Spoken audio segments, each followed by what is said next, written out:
Okay. Hello, this is kals, and then what do we have here? A yellow package. We want to know what's inside that one, isn't it? And on top of it, yeah, I'm making more of these 3D prints back. But guess what?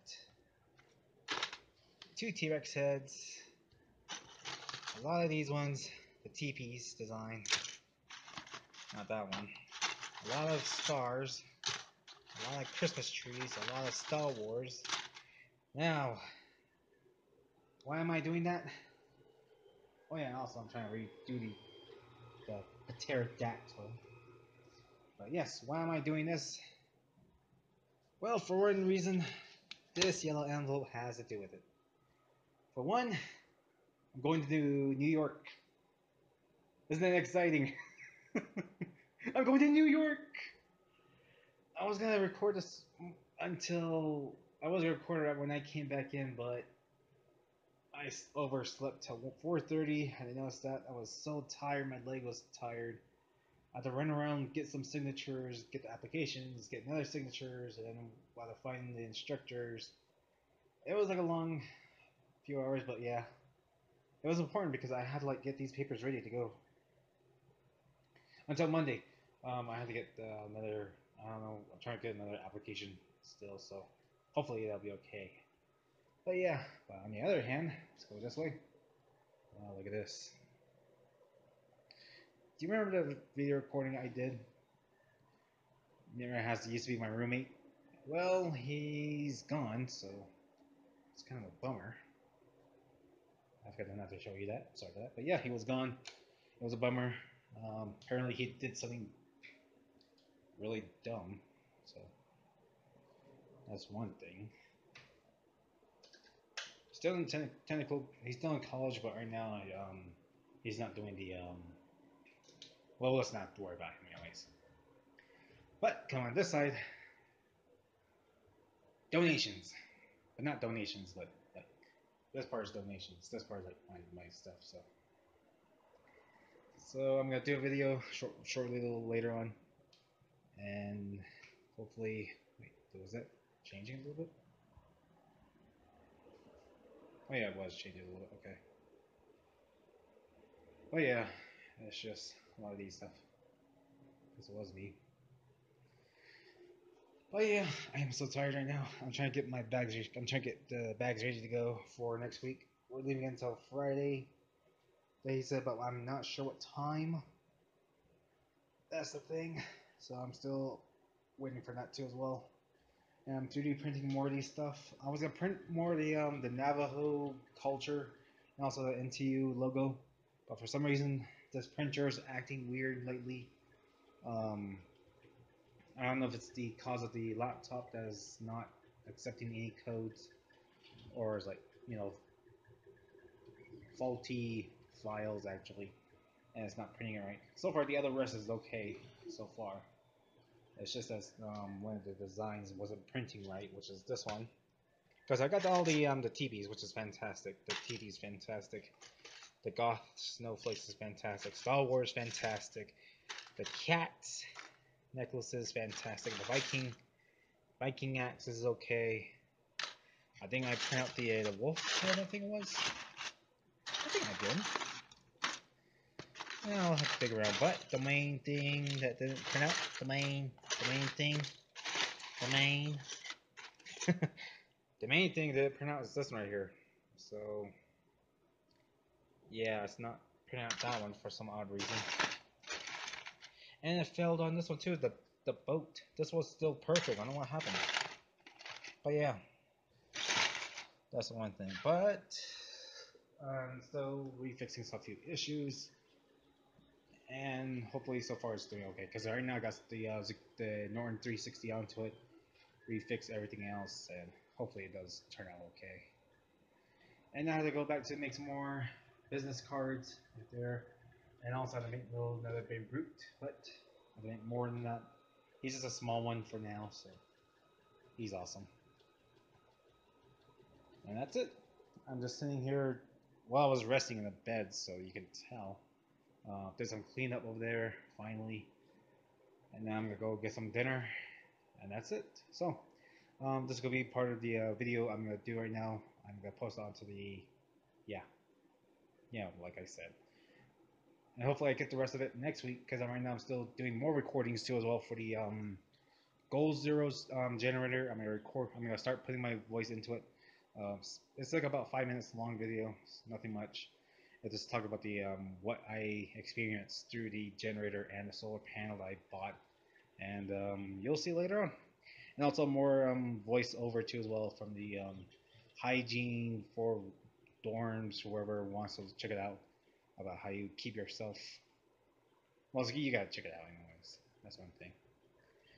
But yeah, that's all of it. But yes, I'm so excited to go to New York. I'm promoting for the NTU and also the industrial engineer and engineering majors, and the karma that we're trying to like promote ourselves to over there, to actually, to ourselves. I have to like make a speech for myself to actually understand what I need to say next. So yeah, my class is doing okay, perfect A's so far, and that's it. So let me get to work right now. That's all. Peace out. Have a great day. Oh boy, I'm so tired.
wow, I didn't know people would be that into. I did this sort of the Bart Simpson megaphones. You saw that video with if you're not familiar with the clip from The Simpsons. Bart Simpson lined up about 10 megaphones in a row, and then he yelled into them and he said, "Testing, testing," and you could just see the shockwave go out through all of Springfield and blew out all the windows. And I wanted to try that, so I got like 10 or 15 megaphones and I lined them all up in a row. And I yelled in them, and it was just a huge feedback loop, and it just screeched the whole time. I couldn't get any voice out, and it was really loud. And it was a cool video, but it went way more popular than I thought. I got like 8 or 10 million views that weekend. I think it's just that visual of those megaphones all stacked down your driveway, right? It's like, I need to click on this to see what happens. It was a good thumbnail. It was. I think everyone is wondering what your relationship is like with the fire department in your community. Yeah, are they buddies? Is it a tense relationship? They know me. They know you pretty well. Is it the kind of thing where you'll tip them off ahead of time? You're like, look, guys, this could go one way or the other, but I'd like to have you nearby. I try to stay under the radar as much as possible. Yeah. But I've had a couple times where they show up with the video of Mark Rober. They come over and can you just, the neighbor called the police and said, I think he's making bombs over there. And I'm like, oh my God, that's the worst thing you can say to a police officer. Was that the chainsaw with the oobleck? Is that one? Or no, it was the underwater explosions. It was actually on his channel. Okay. And that was my video with him. So they came over, and that's what got me onto their radar. And I've been pulled over before for driving, and the cop came out of the car, he walked up to me, and he said, you're a backyard scientist. I'm like, oh geez, I hope I don't have a warrant or something. Is that a good thing or a bad thing? And then he started to ask me about his YouTube channel. He's like, hey, can you help me out? I'm just starting. And, yeah, so it works out great. They came over for 4th of July because they heard fireworks are illegal where I live, believe it or not. So they came over to get us in trouble, and it wasn't even us. I swear, if you're watching this, it wasn't us. And they all came by, and I'm like, yeah, I just think it was a firework. And they're, okay, good enough for me. Back it up, boys. Let's get out of here. So, what about the neighbors? Yeah. Well, I moved from my parents' house. They had a smaller backyard, a normal suburban place. I moved into my new house. It's only 10 minutes away, but it's a little bit bigger of a yard, and it wasn't a good introduction with one of my neighbors. We lit off a firecracker because we had a 3D camera, so we wanted to see like a firework on the ground with the sparks coming towards you. So we lit up a firework, and it looked really cool, but about 5 minutes later, my neighbor came over, and this is the first week I moved in. He comes up to me and says, I know who you are. You're the backyard BSer. And he was not very happy about it. Did he bake some cookies and bring them over or something? I was scary. Yeah. Now, have science experiments always interested you from an early age, or was it something where? Yeah, I have a lot of stories, just like some of these kids do. Yeah. About some things that in their own backyard. What were some early ones that you remember? Well, my dad was always, he was probably like a lot of dads here, took me out to science museums and science fairs, and we would do rockets and all kinds of stuff like that. But I remember probably once I did something on my own was I went out into the garage, and I was curious what happens if I mix stuff together. So I got a 2-liter bottle, and I filled it with like just a little bit of every single liquid I could find in my garage, and I set it out in the sun. I hid behind this little playhouse because I was waiting for it to explode. I had no idea what I was doing. I was 9 years old, but I just wanted to. You watched enough movies to know something like that could happen. If you mix a bunch of chemicals together, you get an explosion. Right. Yeah. And you're not recommending that for anyone here, right? Well, nothing happened. Yeah. So, it's a good cocktail to you were blessed by the right ingredients, I guess, at the time. Just from a content creation perspective, are there places aside from YouTube that you go to promote your content? If someone's trying to be the next backyard scientist, get their channel off the ground, aside from making great content, what are the strategies that help you out? I would say finding a community on Reddit that involves your hobby and being active in it. And that's really good because everyone here knows Reddit. There's tons of different communities you can join, and that's that got a lot of my videos off the ground. Is I would make writings, post them on DIY and stuff like that, and find somebody else whose channel you want to make YouTube videos, and somebody else makes YouTube videos that you enjoy. Talk to them on their channel because I love listening to people, what they do, and talking back to them. All right, great. another video kind of inside baseball thing with for cutting the videos. I know that there's a lot of other science videos out there that really get right to the explosion. Like you click on the video to see the thing explode, and that's the payoff. But your videos have a great pacing to them. Like you know something's going to happen almost every time, right? But that there's a build up, there's the building of it, there's the explanation. How much of that has come together naturally, and how much do you fight the urge to just put out the exploding thing? Yeah, and be done with it? that's what I'm talking about with like the educational versus just the explosion and the payoff. Yeah. Because I know you do just want to see the explosion, but on the other hand, it's nice to have some background info and learn a little bit about it, and then you see everyone's reactions. And sometimes I would put like a little teaser in the front of the video of what does happen, but I'm always scared people will just go right to the explosion and skip the rest of the video. Some people do that, Yeah. but well, I like that there's a storytelling aspect to it, right? It's not just you're seeing the reaction happen. It's the process, like the glue trap, right? It's like, it's not just like you're telling somebody else. I saw this video of this guy who made a human glue trap. It's that, and then he tried to run into it and almost broke his feet off. Right? I really like to try to explore every angle of stuff that I make instead of just I don't know, like the rocket knife. Like I just wanted to do a bunch of different things with the rocket knife because that's the thing is you're always curious. You have your own questions about what if you put this in the rocket knife. So I try to do a lot of different things so you feel satisfied. Because I know sometimes I would watch Mythbusters and you probably do the same thing. You're like, oh no, why didn't you do it this way? Why didn't you try it that way? Of course you should do it like that. So I just try to do all the ways. And you can always come back and revisit a project too, right? You know? I don't know. I feel like if you've tried done it a couple times I in done a it. review mirror, right? I feel like the second one never does as good as the first one. Well, and that's another question I had for you. Is there like content you come across where you know I could just come back to that well again and again, and there'd probably That's probably the molten aluminum. Molten aluminum. I haven't done one in a while, so I think I'm due for another molten aluminum video. But that was my bread and butter when I first started the channel.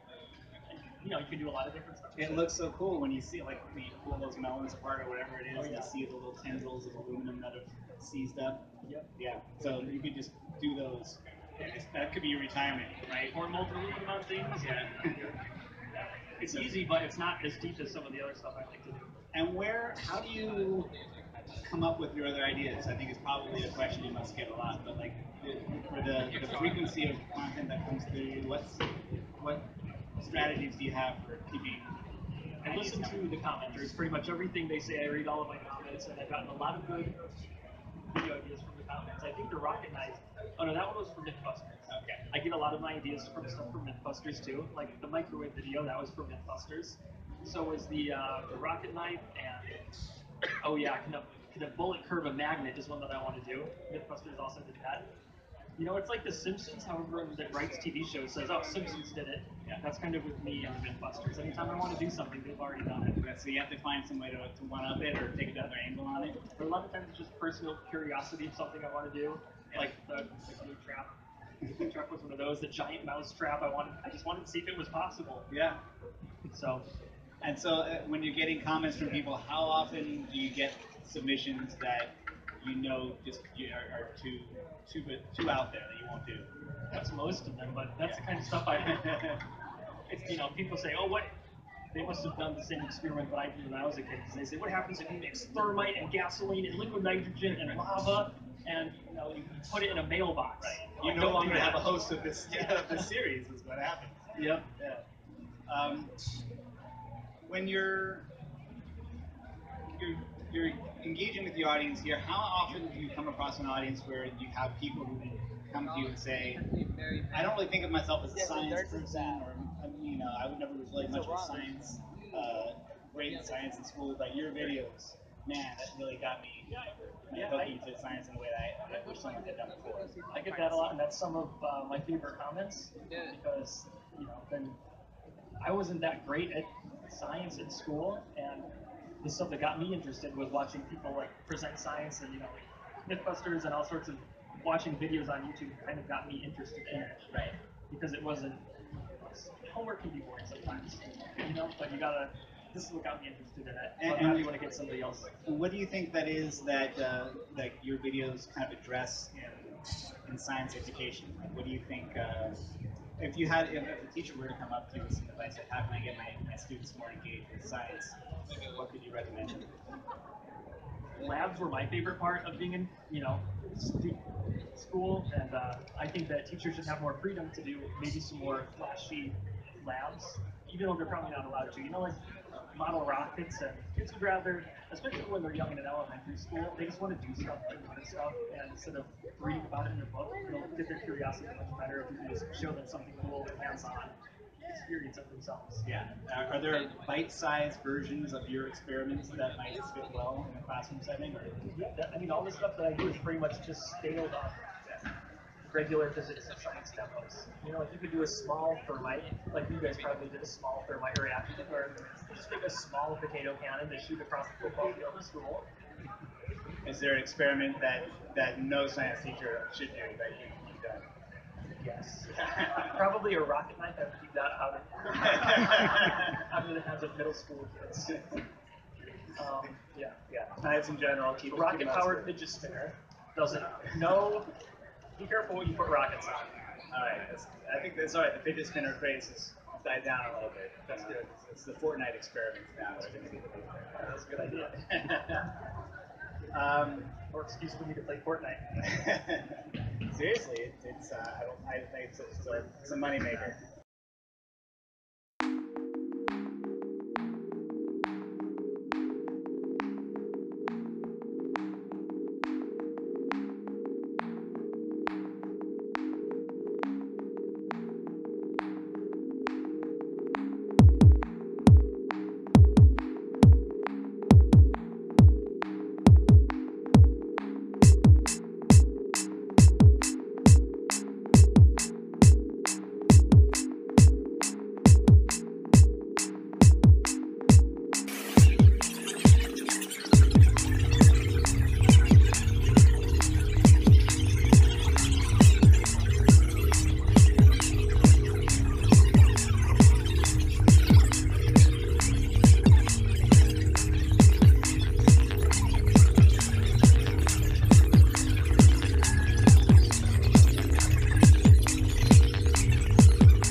are amazing.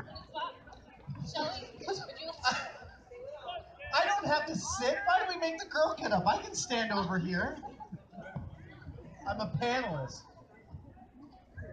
Okay. Okay. hold on. I told you that one's really wobbly. So most of you are probably taller than I am, but I'm not one of the juniors. These are all of the amazing, talented makers, builders, fabricators, engineers.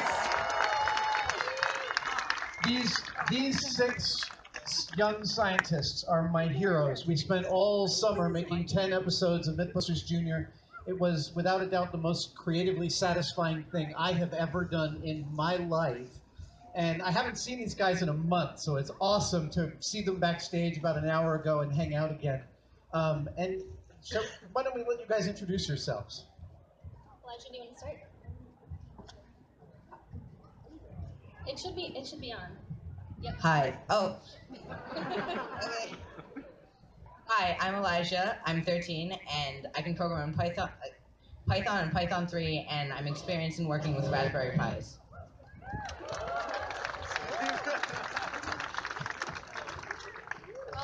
Hello, I'm Allie Weber. I am 13, and I live in South Dakota, and I am a patent pending inventor.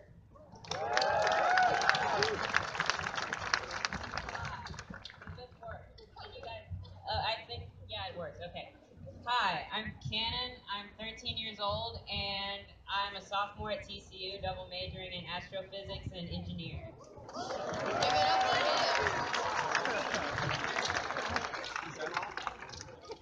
Hello, I'm Rachel Pizzolato. I'm 14 years old. I'm an inventor, a woodworker, and now a maker.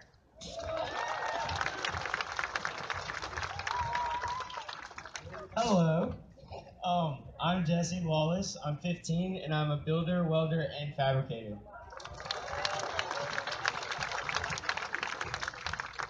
Hello, my name is Valerie Castillo. I'm 15 years old. I'm a builder, robotics champion, and currently working on my associate's degree.